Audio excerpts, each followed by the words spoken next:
A Rússia, mesmo antes de ser nomeada com este nome, desenvolveu uma reputação casca-grossa em aspectos militares. Tanto em defesa quanto em ofensivas, o histórico russo é impressionante.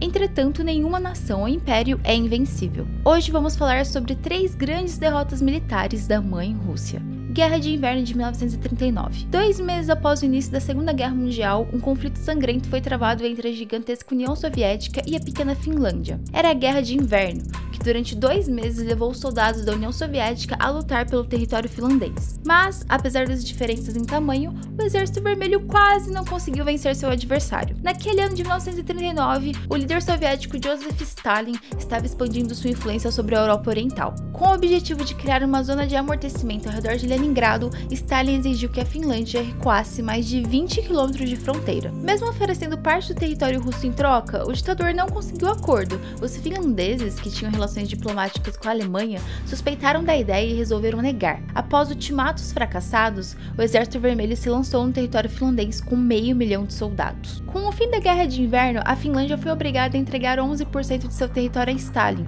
mas conseguiu manter a independência. A União Soviética também saiu em desvantagem. Durante os 3 meses de conflito, mais de 300 mil soldados soviéticos morreram, em comparação com os 65 mil finlandeses. Guerra do Afeganistão. Foi um conflito que se iniciou com a invasão do Afeganistão pelas tropas soviéticas em 1979 e se estendeu por 10 anos. O governo soviético passou a se preocupar com as rebeliões do Mujahideen, primeiro porque desejavam manter um estado satélite na Ásia Central. Além disso, os soviéticos temiam que uma revolta conservadora e islâmica no Afeganistão pudesse se espalhar para territórios da União Soviética, que faziam fronteira com o Afeganistão e que tinham expressiva população muçulmana, como os casos de Uzbequistão, Tajiquistão e Turcomenistão. Ao longo de 1979, a oposição dos Mujahideen se tornou mais poderosa e colocou em risco o governo do PDPA. Isso fez com que o governo de Leonid Brezhnev intervisse na situação do Afeganistão, e a invasão do país aconteceu no dia 24 de dezembro de 1979. Esse foi o início da Guerra do Afeganistão. A invasão soviética se estendeu por 10 anos, e nesse período, os Mujahideen utilizaram táticas de guerrilha contra os invasores.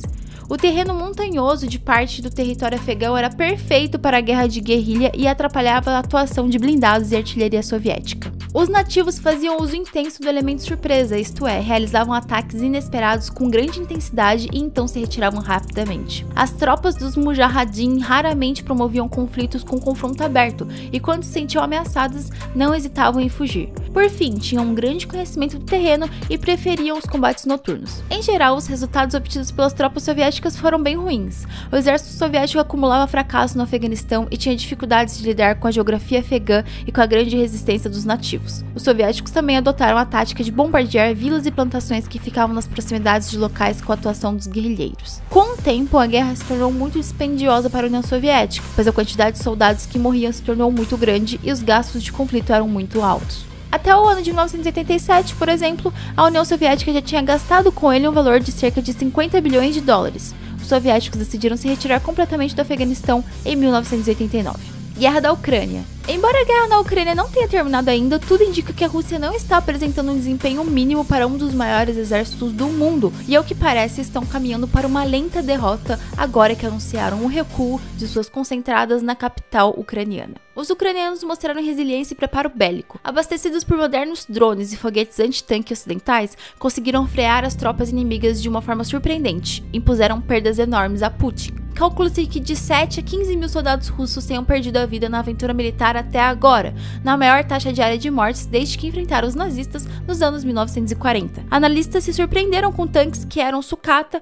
recrutas despreparados e falta de planejamento básico. Desde o envio de tropas em 24 de fevereiro, a Rússia não conseguiu capturar uma única grande cidade e, em vez disso, sitiou áreas urbanas, desraigando um quarto da população da Ucrânia e perdendo 29 aeronaves, 29 helicópteros, 198 tanques e 846 veículos blindados de combate entre 24 de fevereiro e 10 de março.